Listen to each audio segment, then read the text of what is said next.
Hello everyone, my name is Ajmal Siddiqui and आज हम CUT PG LLB जो हमारा 2026 में एग्ज़ाम हुआ था 8 मार्च 2026 को। इसका पेपर कोड था COQ P11। ठीक है, ये हमारे थर्ड शिफ्ट में हुआ था। आज मैं उसके सारे क्वेश्चंस और उसके सोल्यूशन आज हम डिस्कस करते हैं इस वीडियो के थ्रू। अब बाकी चीज़ें हम एग्ज़ाम्स इस वीडियो के एंड में देखते हैं कि एग्ज़ाम ईजी था, टफ था, ठीक है, लेंथी था। सो ओके, हम स्टार्ट करते हैं क्वेश्चन नंबर 1 से। हमारा क्वेश्चन नंबर 1 जो था वो पैसेज था। पैसेज पढ़ना था एंड देन उससे हमारे 5 क्वेश्चन आए थे, राइट। मतलब 20 मार्क्स का ये पूरा पैसेज था। हमारा जो फर्स्ट पैसेज है वो था, my god it speaks utter the emperor of Brazil and the receiver of the telephone slipped from his hand and bang around at the other end Alexander Graham Bell was still online. This incident goes back to 1876 when at an exhibition in Philadelphia, Alexander Graham Bell was given a demonstration of his new invention. This strange instrument, known as telephone, was to revolutionize life in the years to come. Bell was born at Edinburgh, Scotland. He was a teacher and was dedicated to the noble cause of reaching the deaf and the dumb. Due to a severe illness, Bell was sent to Canada in 1870, where too he got engaged in helping the dumb deaf to hear and speak. Thereafter, he shifted to the USA but continued with his work by opening a school for deaf to hear and dumb. I guess this sentence is incomplete. Bell was fond of scientific inventions and was ever engaged in making some machines in his spare times. While at Boston, he tried to communicate through metal wire. His companion in his work was Watson. One day, while experimenting with this instrument, Bell spoke to Watson standing at a distance. Watson was pleasant surprise as he heard Bell clearly through his instrument. The instrument was a success, and Bell patented it. Graham Bell had some sterling qualities of head and heart. Apart from being as artist, he was a kind human being, ready to help the needy. He established an institution for the deaf and dumb children. He died in 1922 in Canada. The entire Northern America paid him a tribute by hanging up their telephones for a while during his funeral. इसमें से first question था वो हम देखते हैं। First question था, the teaching activity undertaken by Bell was considered noble particularly because option A, he was teaching the physically underprivileged persons. True, there was nobody else in the field of education. B option का हमारा कहीं passage में दिया हुआ नहीं है कुछ, तो ऑब्वियसली ये गलत होगा। See, he was not accepting any salary of that job. ये सैलरी की बात भी इस पूरे पैसेज में कहीं नहीं की गई है, तो ये भी गलत होगा। डी है हमारे, he was a very famous scientist of his time. True, but this alone doesn't make him a noble person. So yeah, ये भी गलत होगा। जो most appropriate answer होगा वो option A होगा। He was teaching the physically underprivileged persons or people, right? Question number 2. What according to the passage was the contribution of invention of telephone? A, interaction between two persons at some distance was possible. B, rich people were able to communicate with others. Graham Bell could converse with Watson regarding invention through telephone. D, it revolutionized human life.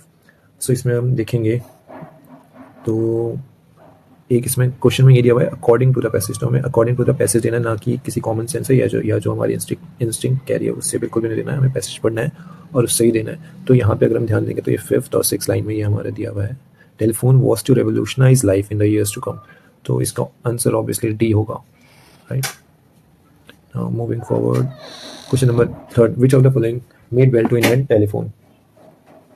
Option A, his activity of teaching. His service to the deaf and dumb. He kept interest in scientific inventions. D, encouragement received from Watson. Right?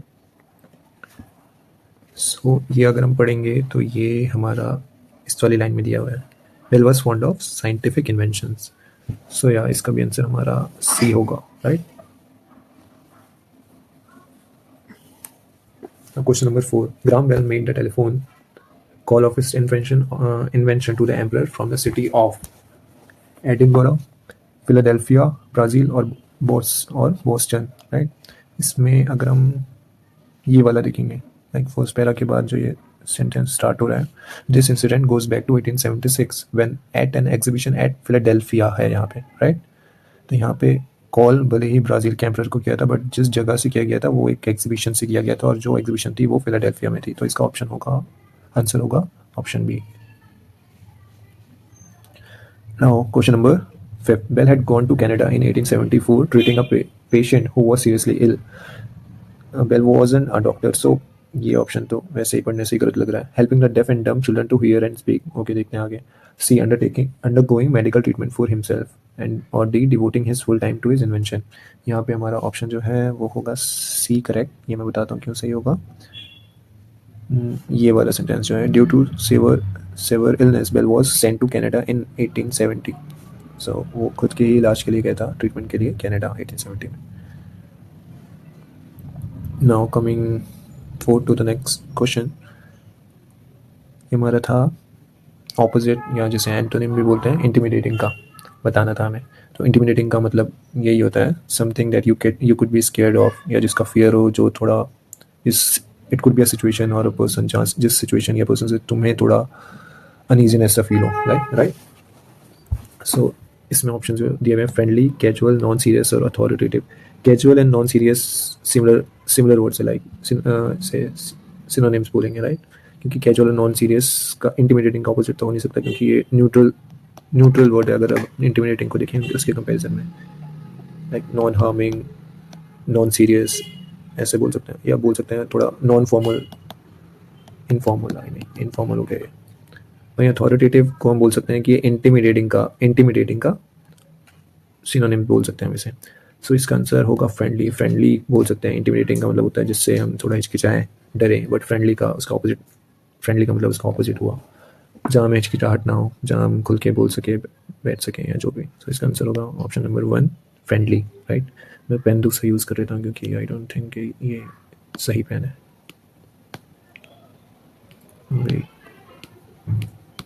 Yeah, this is better.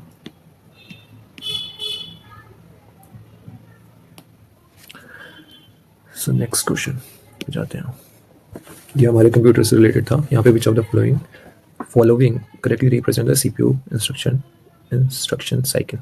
So CPU में basically होता कैसे है, सबसे पहले जो भी data होता है वो होता है फेच रैम से, राइट।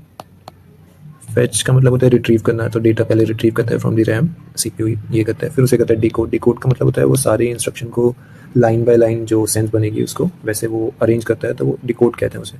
देन उसके बाद वो एग्जीक्यूट करता है, जो भी उसे कोड या कोड की फॉर्म में जो भी उसे समझ में आता है वो उस चीज़ को एग्जीक्यूट करता है। देन राइट बैक या स्टोर कह सकते हैं इसे, तो जो चीज़ होती है वो उसे स्टोर कर लेता है। सो बेसिकली साइकिल यही होती है। साइकिल होती है हमारी fetch, then decode, then execute and at the end होता है हमारा स्टोर या फिर राइट बैक। सेम चीज़ ही होती है, सेम मतलब ही होता है इन दोनों वर्ड्स का। तो इसका ऑप्शन बी सही होगा, राइट। ना ये हमारे पास एक इडियम है, flog a dead horse. Flog a dead horse का मतलब होता है इन सिंपल वर्ड्स कि अपने उस जगह पे अपने एफर्ट्स डालना या एनर्जी डालना जहाँ से तुम्हें पता है कि ज़ीरो रिटर्न मिलने वाला है, like wasting your energy and your effort on something where you will not get any return, right. So इसका ऑप्शन बी होगा, to waste one's efforts. Question number 9, select the most appropriate synonym of the given word fictitious. Fictitious जो word है वो fiction से आया है। Fiction का मतलब होता है something which is not true और इमेजिनरी, राइट। सो मीन्स वो फॉल्स है। ये कैटेगरी भी होती है फिक्शन, मूवी, नोवेल। सो उन सभी का मतलब ये होता है जो अनट्रू कैरेक्टर्स होते हैं, नॉट ट्रू आई मीन। तो यहाँ पे जो हमें 4 ऑप्शन दिए हुए हैं उसमें से कंफर्म नहीं हो सकता, जेन्युइन भी नहीं हो सकता। Factual means something from the fact, और फैक्ट जो होते हैं हमारे ट्रू होते हैं, लाइक अगर ब्रॉडर सेंस में अगर हम देखें तो वो ट्रू होते हैं। तो इसका ऑप्शन होगा option number 1 false. Question number 10 ये हमारा असर्शन एंड रीजन से था। असर्शन एंड रीजन से हमारे काफ़ी क्वेश्चन पूछे थे इस बार, उसमें से ये फर्स्ट क्वेश्चन जो अभी मैं सॉल्व करा रहा हूँ। सो जो हमारे क्वेश्चन है, क्वेश्चन नंबर 10 ये था हमारा असर्शन एंड रीजन से। असर्शन एंड रीजन से इस बार हमारे काफ़ी क्वेश्चन आए हुए थे, उसमें से एक ये भी है। तो इसमें क्या है, the pouring of kerosene, assertion में भी दिया हुआ है the pouring of kerosene oil stagnant pools helps to eradicate mosquitoes, right. और इसका रीज़न दिया हुआ है the kerosene oil is poisonous for the mosquitoes. तो असर्शन जो है हमारा है पोरिंग ऑफ केरोसिन, ये तो सही है कि हम जब भी हमारे घरों में या कहीं पे भी हमें लगता है कि ऐसे मॉस्कीटोज हो सकते हैं तो हम वहाँ पे केरोसिन ऑयल डाल देते हैं, ताकि इसके पीछे का जो फिनोमेना ये है कि जो वाटर होता है और उसके ऊपर जैसे ही हम ऑयल पूर या पूर करते हैं तो वो पूरे में स्प्रेड हो जाता है और एक पतली सी फिल्म बन जाती है पूरे वाटर सरफेस के ऊपर। उससे क्या होता है, जो हमारे एनवायरनमेंट में या जो सराउंडिंग में ऑक्सीजन होता है, राइट, वो अब जो इसमें लार्वा होंगे वाटर के अंदर जब होंगे, उसमें ऑक्सीजन और लार्वा के बीच में एक ये फिल्म क्रिएट कर देता है, एक जिसकी वजह से ऑक्सीजन लार्वा तक नहीं पहुंच सकता है, और ये जो पूरी इनकी मॉस्कीटो की जो लाइफ साइकिल होती है वो डिस्टर्ब हो जाती है, और इसकी वजह से यहाँ पे आगे बन नहीं पाते। तो फिनोमिना ये होता है, ना कि पॉइजनस नहीं होता कि वो कंज्यूम करने से वो मरते नहीं है, बल्कि इसके पीछे फिनोमिना ये जो भी मैंने आपको समझाया वही होता है, right. So now question number 11, ये कंप्यूटर से था, a petabyte is equal to how many bytes, right. So इसका आंसर होगा 2⁻50 बाइट्स। नाउ क्वेश्चन नंबर 12, ये हमारा साइंस से था। क्वेश्चन 12 है हमारा, medical procedure that removes a small sample of tissue, cell और fluid from the body of examine under a microscope by a pathologist is called biopsy, autopsy, endoscopy और dialysis, right. Biopsy जब किसी भी patient को like ऐसे लगता है कि कैंसर के सिम्टम्स है या कुछ है, तो सबसे पहले क्या होता है, उनकी बॉडी से या उस पार्ट से जो हमें लगता है इन्फेक्टेड है, उस बॉडी पार्ट से कुछ पार्ट एक्सट्रैक्ट करके या ले करके उसे लैब में भेजा जाता है, और जहाँ वो टेस्ट किया जाता है उस पार्ट पे कि ये कैंसर ही है या फिर कोई और इन्फेक्शन भी हो सकता है, राइट। तो उस प्रोसेस को, उस चीज़ को जिसमें हम उस पार्ट को जो इन्फेक्टेड हो उसे लेकर के लैब में जाते हैं और टेस्ट करते हैं, उसे कहते हैं बायोप्सी, राइट। और आंसर इसका भले ही बायोप्सी होगा, बट मैं बाकी ऑप्शन भी समझा दे रहा हूँ। ऑटोप्सी होता है हमारा बेसिकली डेड बॉडी के ऊपर होता है। ये ऑटोप्सी में क्या होता है, हम ये देखते हैं कि किसी भी पर्सन की डेथ किस कॉज की वजह से हुई है, मे बी कोई डिसीज़ हो, मे बी कोई एक्सीडेंट हो या कुछ भी हो, तो वो ऑटोप्सी से के थ्रू हम पता लगाते हैं, राइट। इसे पोस्टमार्टम का सिनोनिम भी बोल सकते हैं, बट इसके अगर ज़्यादा डेप्थ में नहीं जाएंगे तो लाइक बेसिकली सेम होते हैं बट अलग होता है फिर भी। इसका आंसर है बायोप्सी। एंडोस्कोपी में क्या होता है, एक फ्लेक्सिबल वायर होती है जिसका आगे कैमरा लगा होता है, वो हमारे माउथ के थ्रू हमारे जिस भी ऑर्गन में हमें लगता है कोई इन्फेक्शन है, कोई फ्लूइड है, कोई अल्सर है या ऐसा कुछ भी है, तो वो उसके थ्रू करते हैं, राइट। या अगर कोई नर्व या कुछ ब्लॉक हो जाती है तो भी एंडोस्कोपी के थ्रू ही वो हम देख करके चेक करते हैं एंड देन उसका इलाज करते हैं।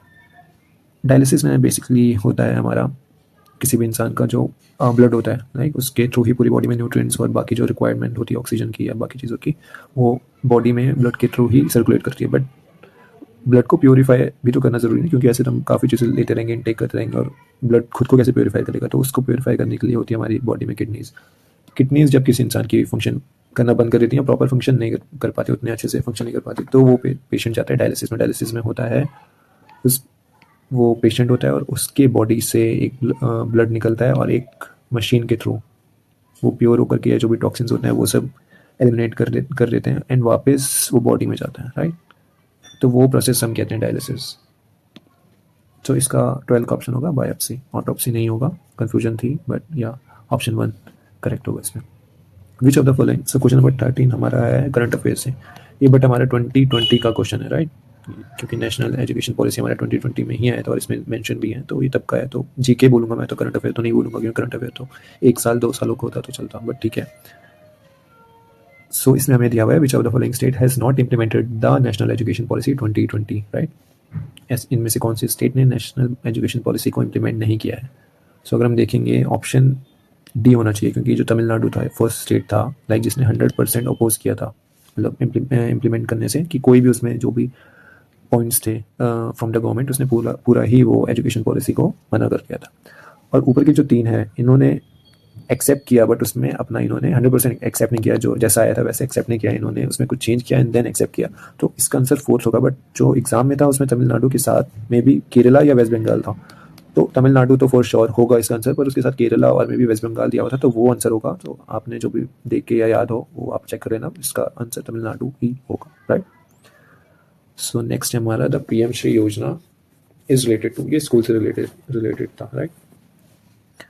ये हमारा था स्कूल्स बनेंगे, उसमें न्यू ये जो हमारी नेशनल एजुकेशन पॉलिसी थी वो इम्प्लीमेंट करेंगे, वहाँ पे हम ज़्यादा कॉग्निटिव लर्निंग पे ध्यान देंगे चिल्ड्रन के, वहाँ पे उनका इंफ्रास्ट्रक्चर बेटर करेंगे, अच्छे से सिलेबस चेंज करेंगे, ये सारा था पीएम श्री योजना के अंदर था। कि नए school I guess 14,000 something around target था, 14 या फिर 40, मुझे फिगर शायद याद नहीं आ रहा, 40 था या 14 था, बट ऐसे ही कुछ था, 14,000 न्यू स्कूल्स खोलने का था। और उसमें ये सारे कि कॉग्निटिव थिंकिंग पे ज़्यादा ध्यान देंगे, इन सब चीज़ों पे था ये। तो बेसिकली यहाँ पे तो बहुत बेसिक सब चीज़ पूछी गई है कि जो पीएम श्री योजना है ये किस चीज़ से रिलेटेड है। तो ऑप्शन 1 दिया हुआ है हमारे पास, establishing model schools to implement the national education policy 2020, या right, this is the right option. Second option दिया हुआ है creating a mission for men to deal with fall cases against man, नहीं ये तो नहीं था ऑब्वियसली, बट मे बी इन्होंने जानबूझ के दिया हो, क्योंकि पीएम श्री है, श्री को हम हिंदी में फॉर मेल्स यूज़ करते हैं, तो मे बी उन्होंने सोचा हो कि इनसे कोई बच्चा इस नेम से कोई बच्चा ये मे बी इन्फॉर करे कि ये किसी मैन से रिलेटेड उसका, बट ऐसा था नहीं और है नहीं। आई मीन ऑप्शन 3 हमारे setting up a committee to monitor corruption cases, ये भी नहीं है। Establishing new higher education like regulatory institution, ये भी नहीं है। हमारा जो फोर्थ ऑप्शन है establishing new higher education regulatory institution, ये भी नहीं है। राइट, ऑप्शन ए सही है इसमें। नाउ क्वेश्चन नंबर 15 हमारा कौन का था या मैथ्स का था। इसमें दिया हुआ है हमारे पास ये एवरेज का क्वेश्चन है। राइट, इसमें हमें दिया हुआ है, हाँ वन थिंग यहाँ पे आप ये जो क्वेश्चन में दिया हुआ था यहाँ पे 37 है, बट एक्चुअल में ये 38 था। ये मैंने गलती से उस टाइम ध्यान नहीं दिया और ये गलती से लिख दिया। यहाँ पे ये 3800 होगा। राइट,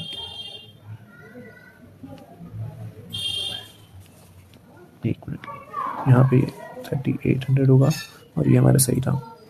सो इसमें बोला गया कि a man spend 3500 rupees per month from January to July. जनवरी से जुलाई तक वो पर मंथ 3500 खर्च करता है। ठीक है, लाइक 3500 इंटू 7। राइट, और फिर वो करता है 3800 फ्रॉम द मंथ अगस्त से दिसंबर तक वो 3800 पर मंथ स्पेंड करता है। और देन उसकी सेविंग बताइए पूरे साल की 9000। फिर पूछा गया हमसे मंथली सैलरी का एवरेज, मतलब एवरेज मंथली सैलरी इसकी कितनी होगी। तो बेसिकली ये क्या करना था, हमें सारा जो भी इसका खर्चा दिया है, स्पेंडिंग दी हुई है और जो इसकी सेविंग दी हुई है, ये टोटल हमें ऐड करके एक टोटल अमाउंट निकालना था, नेट अमाउंट क्या होता। एंड देन उसे हमें टोटल ईयर में जितने भी मंथ होते हैं 12 से डिवाइड करना था, तो हमारे पास आंसर आ जाता। तो हम क्या करेंगे, 3500 4 7 मंथ, अगर आप जनवरी से जुलाई तक कैलकुलेट करोगे तो यही आएगा, 7 मंथ आएंगे 30। फिर यहाँ पे 38 तक क्वेश्चन में, तो मैं 38 लेकर के चलूँगा। 3800 इंटू 5। राइट, फिर था हमारे पास 9000, इसकी सेविंग भी हो रही है।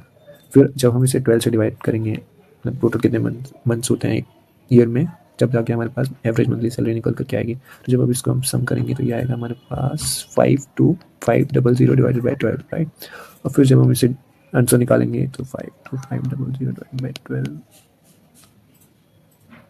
यह आएगा 4 देन 3 7 5, ये आएगा इसका आंसर। यहाँ पे ये ऑप्शन भी आप करेक्ट कर लेना कि इसका आंसर था 4375। राइट, यहाँ पे ऑप्शन मैंने क्वेश्चन में गलत रखे हुए थे, उस हिसाब से मैंने ऑप्शन बनाए थे जो कि गलत है। जो रियल क्वेश्चन था उसमें ये दिया हुआ था वैल्यूज, जो मैंने अभी ठीक कर दिया और इसमें उसके अकॉर्डिंग आंसर भी ये होगा 4375। Now question number 16, what is the atomic number of sodium. ये भी बेसिक सा था, इसका आंसर होगा 11। राइट, ये हमारा फिर से क्वांट का है, जिसमें हमारे पास सिंपल इंटरेस्ट और कंपाउंड इंटरेस्ट से ये क्वेश्चन है। इसमें बोला गया है a sum of 5000 is invested at 5% per annum for 3 years, what will be the amount after 3 years if the interest is calculating using simple interest and compound interest respectively. इसमें basically ये बोला गया है कि जो हमारे पास 5000 अमाउंट है उसे हमने दो जगह पे इन्वेस्ट किया है। एक जगह हमारे पास सिंपल इंटरेस्ट मिल रहा है 5% के रेट से 3 साल के लिए, और सेकंड भी हमें सेम ही मिल रहा है, पर वहाँ पे हमें कंपाउंड इंटरेस्ट के हिसाब से हमने वहाँ पे इन्वेस्ट किया है। तो हमसे पूछा है कि दोनों को जब हम देखेंगे तो हमारे पास दोनों जगह से क्या क्या अमाउंट निकलेगा, टोटल फाइनल अमाउंट क्या निकलेगा। तो जब भी हमें सिंपल इंटरेस्ट निकालना हो तो हम जितना भी रेट दिया हो उसको हम टाइम से मल्टीप्लाई कर देंगे, तो हमारे पास आ जाएगा ये 15% ऑफ 5000। राइट, प्लस 5000, ये हमारे पास आ जाएगा टोटल सिंपल इंटरेस्ट से जो हमारा अमाउंट होगा। 15% ऑफ 5000 आएगा हमारे पास 750 प्लस 5000 करेंगे तो हमारे पास हो जाएगा 5750 रुपीज़। ठीक है, तो ये हमारा दो ऑप्शन में दिया हुआ था, तो ऑप्शन 3 और 4 तो वैसे ही गलत हो गए। ठीक है, और देन हमारे पास था CI कंपाउंड इंटरेस्ट में निकालना था। तो इसमें हमें कैसे करना था, क्योंकि 5% बढ़ रहे हैं तो 105 to 105 upon 100।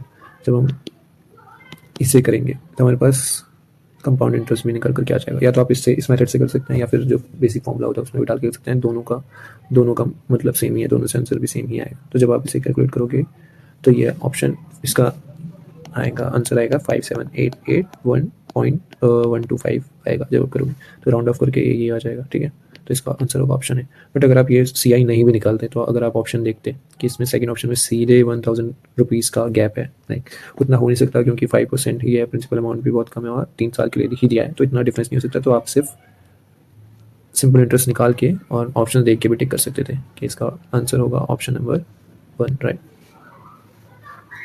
now question number 18, which of the following has the highest speed of data access in a computer system, hard disk, cache memory, register और रैम। यहाँ पे हार्ड डिस्क, ये तो हमें पता है कि इसमें कैश मेमोरी और रजिस्टर ही होता है। लाइक कैश मेमोरी में बताया था, रजिस्टर भी बताया था, बट हम ये कन्फ्यूजन हो सकती है कि इनमें से फास्ट कौन होगा। तो मैं बताता हूँ रजिस्टर होगा सबसे फास्ट, क्योंकि रजिस्टर जो है it lies very close to the CPU, right. तो यहाँ से इन्फॉर्मेशन या डेटा बहुत ही फास्ट ट्रांसफ़र होता है। तो इसका आंसर होगा ऑप्शन नंबर 3 रजिस्टर।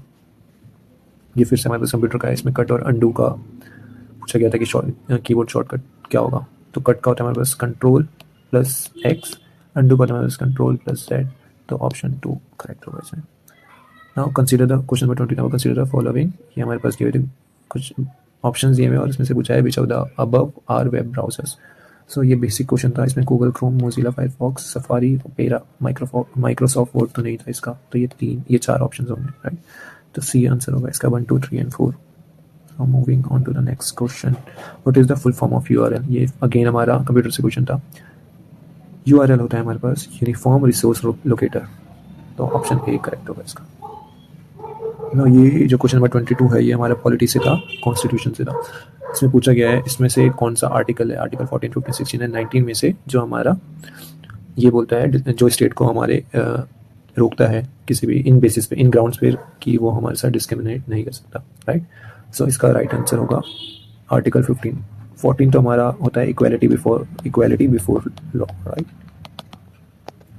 सॉरी मैं इसी समझा देता हूँ। 14 हमारा होता है इक्वालिटी बिफोर लॉ, 15 होगा इसका आंसर। 16 होता है equal opportunity in private job, right, in public job not private job. Article 19 होता है हमारा right to freedom of expression. तो इसमें हमारा ऑप्शन होगा बी। नाउ क्वेश्चन नंबर 23 हमारा बाद में